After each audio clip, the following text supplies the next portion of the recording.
Hello, everyone, and welcome to Paula's Soapbox Live. I have here with me tonight the lead producers of an upcoming web series, and they're also stars of this web series. It's called That Reminds Me. Please welcome to the show Monica Cangero, Hi. Kelsey Roach, and Jeannie Paul. Hi. Hi. I hope I got your names correct. I hope I pronounced them correctly. Perfectly. Okay, good. So tell me about That Reminds Me. Tell me about this show. What is the premise behind it? The premise is a web series that bridges a new format of web series with old classic sitcom format. And it's a story of family. It's a story of a mom and her two daughters and the crazy adventures they get into and how they get through a day together. And it's loosely based on us and our friendship, and started out as a road trip that Jenny and Chelsea took. They came home and they were like, well, we're going to do something. We're going to be friends. We're going to be roommates. And I said, no, be sisters. I'll be your mom. And that'll be something a little different for the web. Yeah. And I could definitely see like a resemblance there, so that, it's good casting. Well, since doing this project, people mistake us for family all the time. Yeah. Well, I'm sure you've spent a lot of time together and you've swapped stories, so you probably feel like family at this point anyway. That's Yes, how ma'am. it all started. We started telling stories to each other, and the more we talked, the more things happened. Yeah. Well, as I mentioned before, the three of you, and as we just talked about, are starring in this show. So how did being producers and creators and starring in the series together, collaborating, wearing all these different hats, how did that work out? Yeah, wearing different hats. We're on the other side of it now, so I think it worked out really well. Yeah. At the time, To be it was honest. at the time it was fun. We had producer hat and we had actual actor hat. There was actor Right. producer hat. No, but it was. I think it was probably one of our bigger challenges. But having done it now, we're very we're on it. I think it's everything. Like when everything's new, you have to like sort of figure out how you're gonna like land and put your feet down. Right. And so at first we definitely were like, how does this work? But towards the end, we really figured it out like perfectly. And we would figure out how to schedule things too, so that we would have different producers acting, different producers on set just as producers. And that was really helpful. So Yeah. Learning to schedule that before we started. yeah. Yeah. So is this the most involved the three of you have ever been in this kind of web community type thing? Yes, very much Oh, so. yeah. Different than you thought it would be? Yeah, I mean, we all come from largely theater backgrounds, I would say. Film and TV, but never on the producing end of film and Yeah. TV. I've produced other things, but not a television program. Right. So this is pretty new, being sort of in charge of everything and being on set. We're used to being on set and being in charge of things, but not doing it all at the same time. Right, exactly. So was it more difficult than you realized it was going to be?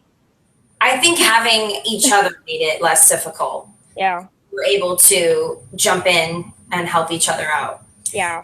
Well, a matter of as soon as we figured out how best to interact with each other as producers and as actors and juggle all that, it was much easier. The first of shooting, as we're figuring things out in the moment, on the spot, sure, had its challenges, but we're still friends. Well, we're collaborators and we're still friends. Yeah. That's good that you came through it fairly unscathed, so you can keep your friendship intact. Right. And that was important to us. So tell me about the characters that you play. Well, my character's name is Janie, and she is sort of written in the standard traditional sitcom genre as the straight man. She's rather practical and occasionally sarcastic. And a lot of the sarcasm goes over mom and sister's heads a little bit in the series. But she's the one that sort of has the regular job and the regular life and the regular setup. And so the story sort of wraps around her a bit, only because she's the one that's got her feet on the ground, so she can, you know, look at the other characters and roll her eyes, and the audience, you know, it kind of relates with her. Right. That way. And yet an unconventional family because of your dads. Yeah. Right. Oh, and Yeah, a big story point is that we're actually half sisters in the series. I have two dads, two gay dads, and Chelsea has a dad that passes in pretty soon to the beginning of the series, and that's what starts the Sets off Mom coming to terrorize them in New York City. Oh, okay. So Chelsea plays Kelsey. Yes. So originally we had created the series with our names, and very quickly, like within the first draft, we realized that was not going to work for us. Right. Because we needed to create that distance, because as though this is coming from us and from Marla's writing, our storytelling, you know, it made it clear that they needed their own names. So Janie and Kelsey are pretty close, and Elaine. Well, Elaine is my confirmation name. So Okay. It's one of her versions. Yeah. right.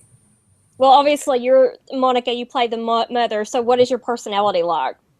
Elaine's personality is part of me, but she's the part of me that comes out to play when I'm feeling kind of impish and troublesome. I'm a little more grounded than Elaine on some days. She comes to town to be near the girls and just shakes things up. And in times is in between the two personalities, does have kernels of wisdom that she shares. You know, like, really calm down, and really it's just fine. You'll be fine. But then she spins off. Oh, I didn't tell you that? Wait. No, it's cool. It's great. Let's go. So she's a mix of the two girls. Yeah. Kelsey is really quirky. She's just like a little fireball. I mean, her father passes at the beginning of the series, so she really has to like sort of find herself again, which you do see in the series. Yeah. Which, you know, it was delicate when we were looking at all the different scripts on how to make sure she was still like a real person, because she's so quirky. But she really is trying to figure out what she wants to do, and I think that's like the fun part of her journey that you get to sort of watch. Yeah. Yeah. Sounds like a fun show. So, what made you guys decide to package this as a web series as opposed to like something else, like a pilot for TV or something? Well, what's producible? One pilot for TV, or something that we can package and have more avenues for it, more outlets for it, more venues for it. Well, I also think that web content is sort of breaking the barrier into being pretty mainstream at the moment. Like, you see different web series. You see High Maintenance just got picked up by HBO. They were picked up by Vimeo, I think about a year ago. And all of these major media outlets are picking up web series because they're looking for new content and they're looking for original voices. And so, you know, if you for the same amount of money and the same amount of resources and time, you can produce a pilot that might sit on somebody's desk for, you know, God knows how long, or you can produce an entire series. And even if you can't get it picked up, have a homegrown audience of everybody that you know and love, and their people and their people and their people, then it's a really nice, you know, forum with which to tell a story. Yeah. And I think also that web series, you know, it's this new sort of outlet to binge watching, which has become so popular. And it's a great way for someone to sort of see everything you're putting out there in a quick span of time with a bunch of different little episodes. So it's like they could watch one, but most likely they'll watch them all at once. Because I really don't watch anything now unless I can watch like 5 episodes of it. You know, is that why the three of you decided? You know, Is that why the three of you decided to make to release the first season all at once, as opposed to like once a week or something like that? Yes. Well, I think we decided that, and I would say we decided that pretty recently. We did shoot the whole series at once, but that was more for budgetary reasons. Get the whole crew in one place for 3 weeks and just knock it out.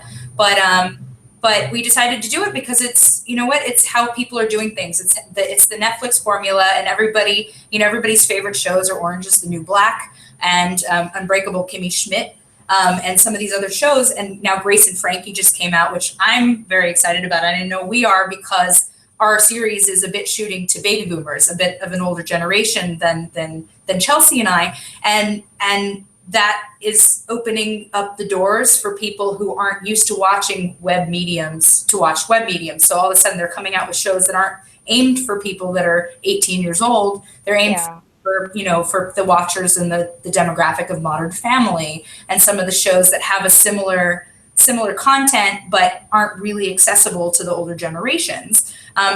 Our show is very much something that I would love to sit down and watch with my mother, but my mother doesn't know how to do this quite yet. But, you know, they're breaking the barriers with that. Netflix is coming out with shows that are aimed at that demographic so that they can start, you know, getting those people involved. And so I think we're kind of at the tip of the iceberg with, you know, now my mom's starting to ask me, she's like, oh yeah, what's Netflix, right? How do I do that? You know, how do I get it to go to the television? I sort of figured it out.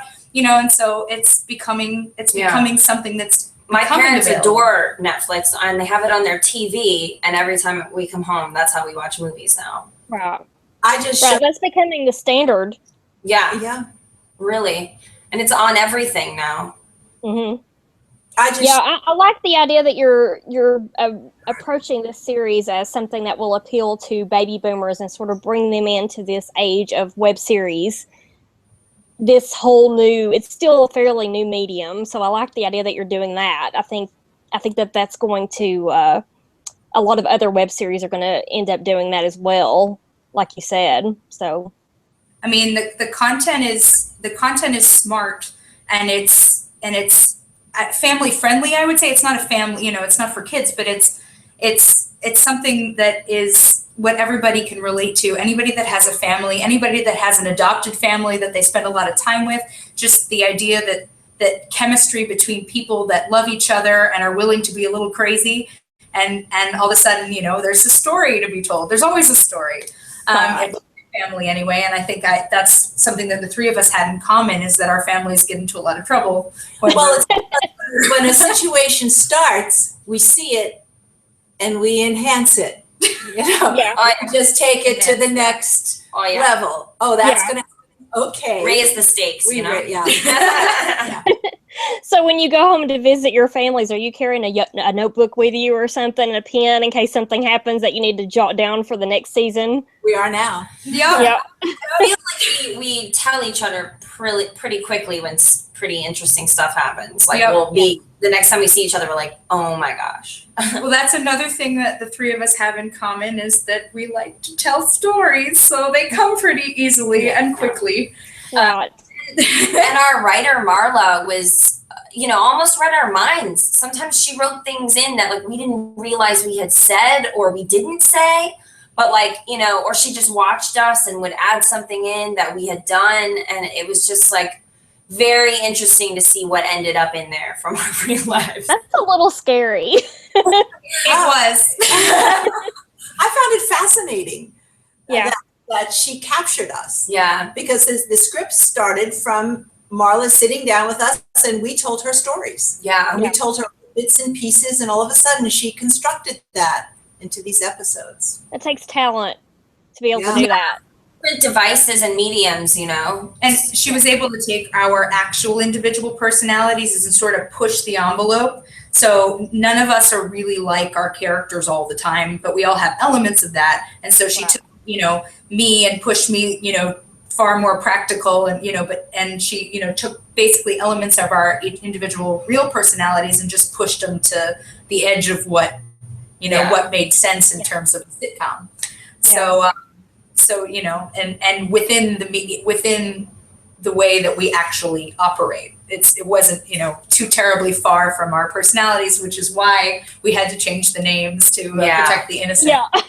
Right, exactly. I'm you know, this is totally me. I'm gonna have a panic attack right now. Right. It's easier to distance ourselves from the things the character was going through, you know, if we had that. I think that's a good idea. It's Kelsey's emotional breakdown. You know, Chelsea is just portraying that. Yeah. Yeah, I think that's a good idea. So, how did the three of you meet and start collaborating together? We all take a scene study class, Mhm. and Chelsea and I met 3 years ago Mhm. at this point. And then a few months later, Jenny and I met, and then in the interim, you two met. Yeah. So it's only a 3-year-old friendship. Yeah. Yeah. But it seems like it was meant to be that, the way that you guys met and you work well together, you have similar ideas. It was definitely fated in some way because it was by circumstance that Jenny invited me to go to Maine with her. An actor dropped out last minute. So we had our road trip and got to really spend that quality time together and realized that we, had these stories to tell and had the same capacity for loving this craft. And then, Monica and I got the challenge to work together, which was really, we had done a scene in class yeah. and connected through that. It was a very emotional scene between, it was from White Oleander. Oleander. Oh, So- yeah. And his mother-daughter relationship. Yeah. So I'm glad that we don't have that relationship in the series. It's a much more healthy mother-daughter relationship. But Go ahead. What were you going to say? we came from that, and once the three of us started working together, it was very quickly we had Marla on, and just the three of us were able to.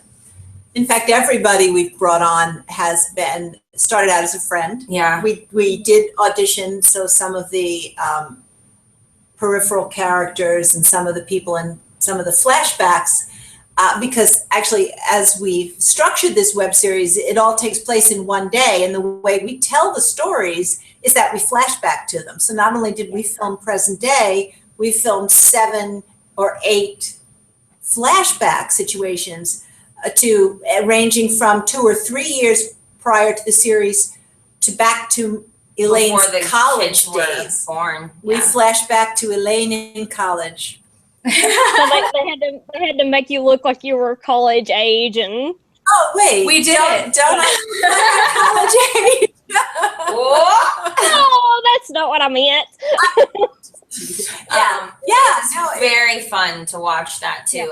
And as like an actor and a friend, like watching her, who's like my mother in the series, there's this one moment where she's like flirting in a college, like with the like notebook, and he like walks by, and it's like the cutest. Yeah. So fun. cute. I remember those days. Oh my gosh, it was just so fun to watch her, a total different side of this character, It's a way to see her through a different lens. Yeah. And that was really fun.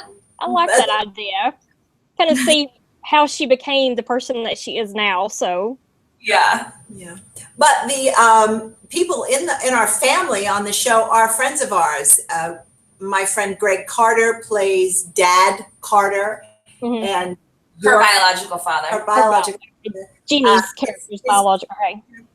Yeah, his partner Martin is played by Steve Hauk, who is a friend of Jenny's. Yes, and he's also a regular on Unbreakable Kimmy Schmidt now, which is Yeah, really, that's awesome. That's a really good find. he's the judge if anybody's seen it. He's He's very good. And then Grandpa Kelsey, who Kelsey was named after, is he was the lead character in a show called Mary Hartman, which everybody in my mom's generation knows and loves, and I had heard of it before, and so he kind of brought us that old school sitcom sort of like craft a little bit. Like he taught us a lot about how to do this kind of work and how to really Make it real. He's genuine. He's been a mentor of mine for years, and when we were doing this process, I just knew there was some way we had to get him involved. So it was really nice to be able to have Marlo write for him, and he read it and he liked it, and so it was just great to be able to work with such an amazing talent. Well, it sounds like you have a really strong ensemble Strong here. core. So very I'm much. looking forward to watching the series. Yeah, we also have another New York theater actress who plays Aunt Carol, and the ensemble is just unreal. Like you take the chemistry of the two of us and then the three of us and then the group, and it's like incredible. Yeah. The gold is when three of us hit like a 1, 2, 3. And then when family's in, it's like 4, 5, 6, 7. Right. Well, I read that, Jenny, you and Chelsea can sing. Monica, can you sing too? I sing enough. You sing enough. So will you incorporate singing into the show at some point, do you think? Or have you already? Mentioned it for season 2 because we are always singing while we're getting our makeup done. We'll do harmonies and stuff like that. And sometimes we have to like calm it down because it's like too much. Yeah. We have different scenes or something. Someone might need that quiet time, but like we were singing a lot on set, all three of us. In fact, you and I went out recently and we were singing in a restaurant. We joined the band. I wish I had footage of that. Season 2. So do I, please. So do I. I love that idea. I think that you should definitely put that in season 2. I think so. Karaoke with mom. What do you think? Yeah, that would be fun. Yeah, I think you should definitely do that. I kind of like it better though that they just like invite. She's the first one. They just invited her to sing. They didn't invite anyone, and they were like, so come and sing with us. And I was like, go. Like, I really wish I had footage of that. That would have been so much fun to show on here. Well, they have invited us back. Yeah. So next time, get video and bring it next time you're on the show. Yeah. And lights. Yeah, exactly. So when is the premiere for this show, and where can people see it? We're looking at mid-July. We're not positive. So originally we were going to release them one by one, and we were going to start early summer and go through. And then we decided we wanted to do this as a binge series. So basically I would say we're about 75% edited. Yeah. We want to make sure, everything is good as it can. Exactly. So we already have 1, 2, 3, and 4 signed and sealed, and now we're into 5 and 6. And then we'll do 7, which is more of a wrap-up finale kind of piece. So as soon as we can get them edited, we'll do it. And we've been, we've been basically doing our editing, after school hours. So because we have an incredible editor who has, 5 full-time jobs.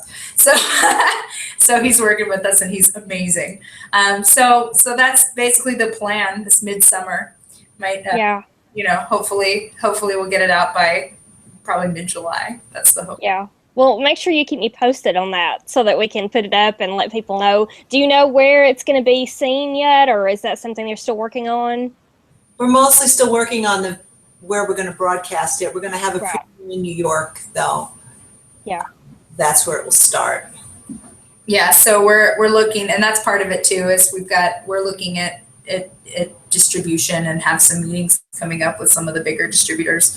So we'll see. And if we get lucky or somebody decides to, buy us or, incorporate, who knows? It could be the next Netflix show. But you never know. So it's been very good. We have a lot of interest, and so we'll just see, if we can. Yeah. Either way, we'll definitely be online, and we'll. Are you already working on season 2 now, or are you just getting ideas together? We're just getting the ideas together right now. Yeah. A lot of times we poke fun at each other. We'll be like, "Oh yeah, ready for season 2?" Because we still are on season 1, so we got to wrap this baby up. Yeah. So you have a production company. It's called Potatoes Tomatoes. So how did you come up with that name? There's actually a line in the script. Uh-huh. And it just sort of fit. I don't know who exactly brought it up for the name of our LLC, but so a lot of the jokes are wrapped around these sayings that Elaine has come up with over the years, So the premise in pieces is that I grew up in the house across the street in New Jersey with my dads from Kelsey and Mom and Mom's husband. And so we're grew up in different houses, but very close together. All the time. And so, yeah, so I, had a room in the other house and I was there, but I wasn't like privy to all the isms. And so as the series goes on, all these isms start kind of coming out. So, Mom has all these sayings like, if wishes were fishes, we'd all be elephants. And so then Janie turns to Kelsey. Because I repeat them. She repeats all these isms. She's like, who teaches you these phrases? And it's Mom. And so, one of the phrases is potatoes, tomatoes, as in, Yeah. Tomato, tomato, but Tomatoes, yeah. it's potatoes, tomatoes. That's the right phrase. Shh. Yeah.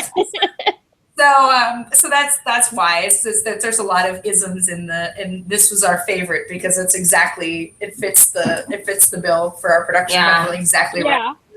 So do you already have other ideas for stuff that you would like to produce under the umbrella of this company? We have a couple of ideas that we're working on. Nothing you want to talk about right now? I would say nothing's developed to the point where it's like ready to be produced, but I would say that you're definitely going to see things from us. Oh. Well, I have no doubt about that because it seems like you've got a lot of great ideas stirring. So we're hoping to tell family stories, these type of family stories, and moving stories that help, that enlighten, that lift. Yeah. That lift us up. I love that. There's not enough of that. They're really around now. And this happened to take the form of a comedy, but you see a lot of stories about, wildly, vastly dysfunctional families that hate each other and rip each other to shreds and these sorts of things.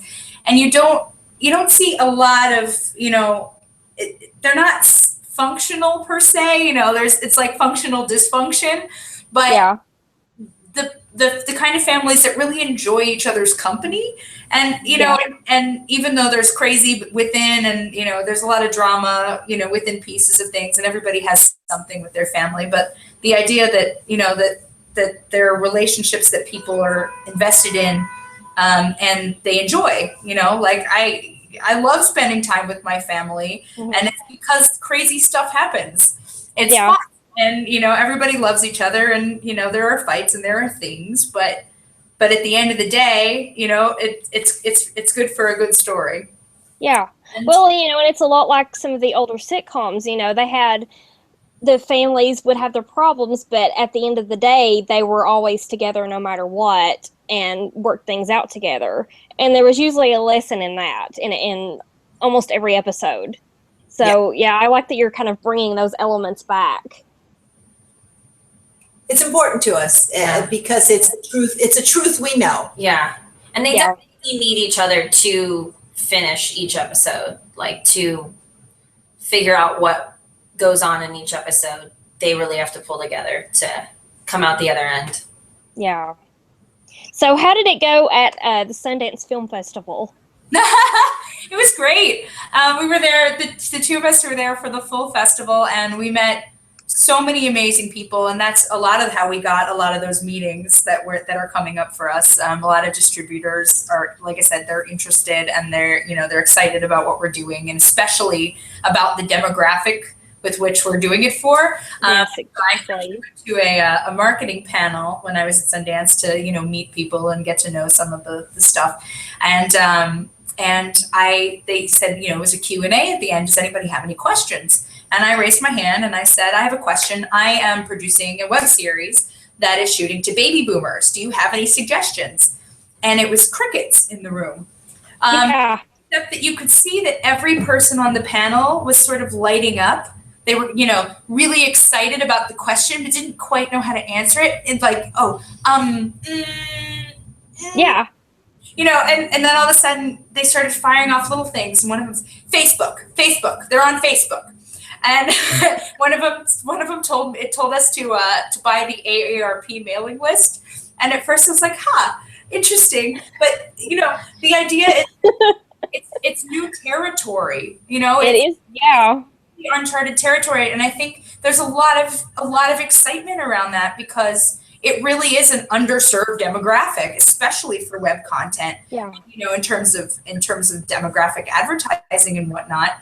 that's the biggest, that's, there's a reason that's called the baby boomer generation. It's the big generation. It's the most people, and they want to reach that audience, and they just don't, because it's, that's a new media thing. And so everybody's very excited, and everybody that I talk to, oh, how can I see it? What do I do? Is there a DVD? What, this sort of thing. I think it was a really great experience for us in terms of, finding out that there is a lot of interest out there, and there's a lot of, a lot of resources and a lot of excitement about trying to bridge this gap, even though people recognize it as a gap.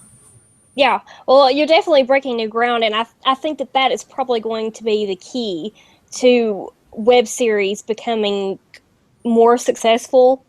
Like you said, bridging that gap. So, I love that you're doing that.